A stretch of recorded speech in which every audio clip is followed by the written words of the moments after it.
Le Centre de promotion des pratiques agroécologiques de Bissila, créé par l'ONG APIL, aide les femmes et les jeunes à renforcer leur capacité de production innovante et durable dans l'agriculture, l'élevage, le maraîchage, la permaculture et l'apiculture.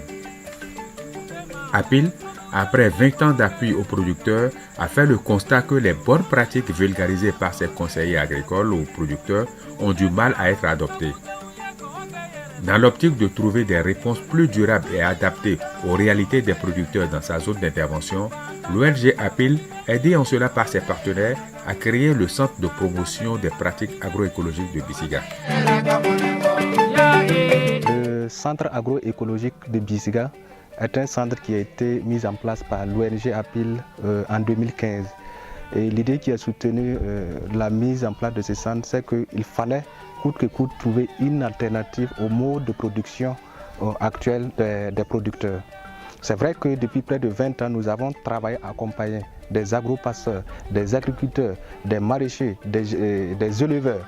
Mais le constat que nous avons pu faire, c'est que nous avons trouvé que les gens avaient toujours du mal à adopter certaines pratiques. Le savoir-faire aussi, c'est diffusé ou se diffuser en tout cas difficilement au niveau du terrain. Donc nous nous sommes dit qu'il fallait trouver quand même une solution durable à cela. C'est ce qui nous a conduit en tout cas à mettre en place le centre agroécologique de Bissiga, qui consacre en tout cas, qui est un centre qui forme les jeunes ruraux et les producteurs de notre zone d'intervention sur plusieurs thématiques. Quand quelqu'un rentre dans ce centre, il apprend tout un processus. Il y a d'abord une formation sur l'élevage, il y a une formation sur le maraîchage, il y a une formation sur l'agriculture, sur les techniques de CSDRS, sur l'agroforesterie et l'environnement. Et à la fin du processus, on accompagne le formé à ce qu'il puisse élaborer un plan d'affaires que le centre soutient après la formation.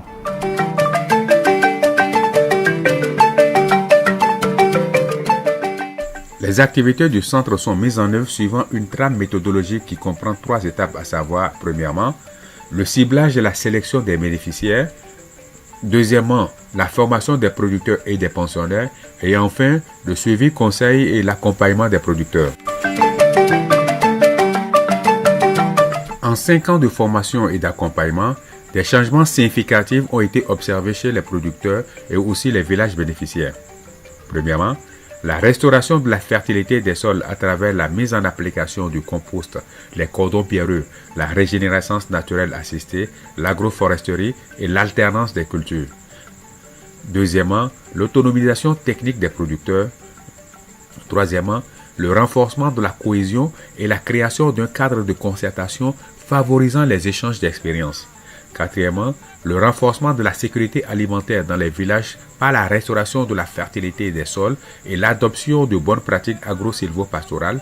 Et enfin, la valorisation et la reconnaissance du travail des femmes, de leurs capacités entrepreneuriales et de leur contribution à la société.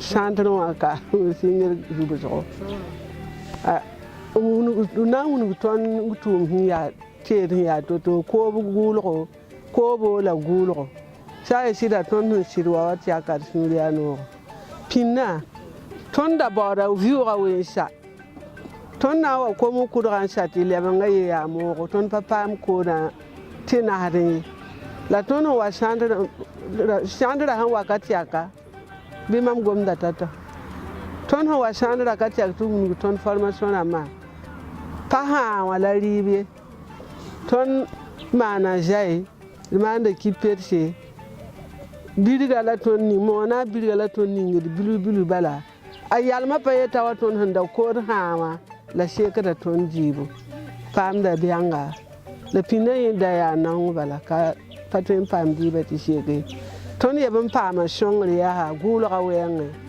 ton pama to shong ton ni runsi ti ton guni ton pinabra bahram ba to ya ab gor yari ni na to mer mam to pa bange ni na to kim to pa mi la wunga ton ti ton koronde bana men boro ni de be ko to bribo diwa pa to yi wepina abanda gor yari yimi ya bu songo tondo tɩ tõnd gʋʋlga paas tɩ tõnd sũurã yaa noogo wẽnd la sãntre yĩnga.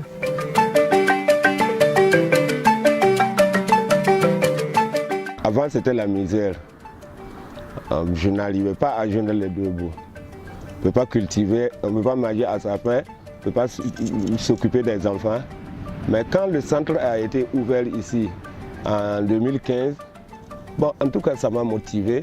Et puis, avec le choix du village, de notre communauté, je suis venu, j'ai suivi des formations sur les nouvelles techniques culturelles, sur l'élevage, le maraîchage, même l'apiculture. Vraiment, tout ce que j'ai appris, je suis rentré chez moi et j'ai pratiqué presque tout. Mais vraiment, il y a les techniques de zaï, demi-lune, les cordons pierreux. Bon, puisque présentement, il y a beaucoup, les gens là sont devenus nombreux, il n'y a pas assez d'espace pour cultiver et puis les sols là sont pauvres. Mais avec les formations qu'on a reçues ici, vraiment, c'est bon. Dans un petit espace de terrain, tu cultives et puis tu t'en sors. Je peux nourrir ma famille maintenant avec le rendement du niébé qu'on nous a appris. Maintenant, je peux, dans une superficie d'1 hectare, avant ça ne dépassait pas 600 kg, mais maintenant je peux aller jusqu'à 1800, 1 tonne 800. Donc avec ça, je vends, je m'occupe de la scolarité des enfants, bon, des soins de toute la famille, et les petites dépenses. Donc vraiment, l'élevage aussi, je fais l'embauche des bovins, des ovins. Et après la vente seulement c'est bon. Bon, avec les animaux qu'on enferme aussi. Bon, j'ai les résidus, les défécations que je produis, le compost. Donc en tout cas il y a un grand changement positif même, grâce au centre.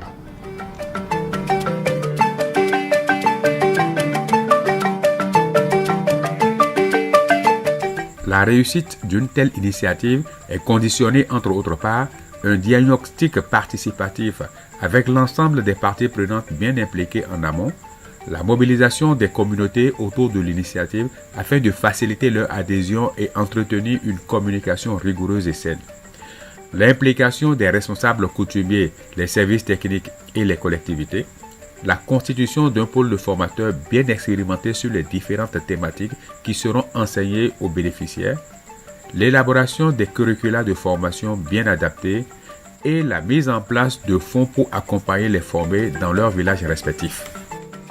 Avec le Centre de promotion des pratiques agroécologiques de Bissiga, l'ONG APIL a formé et accompagné au total 1020 personnes, dont 300 jeunes et 720 producteurs et productrices des villages d'intervention. Par ce centre, APIL a permis une grande ouverture de son savoir-faire en matière d'articulation, agriculture, élevage et environnement à un plus grand nombre d'acteurs de développement et à des producteurs non encore bénéficiaires des services de l'ONG. Le centre a ainsi pu insuffler une nouvelle dynamique et engranger de nombreux résultats au niveau des villages bénéficiaires de ces services.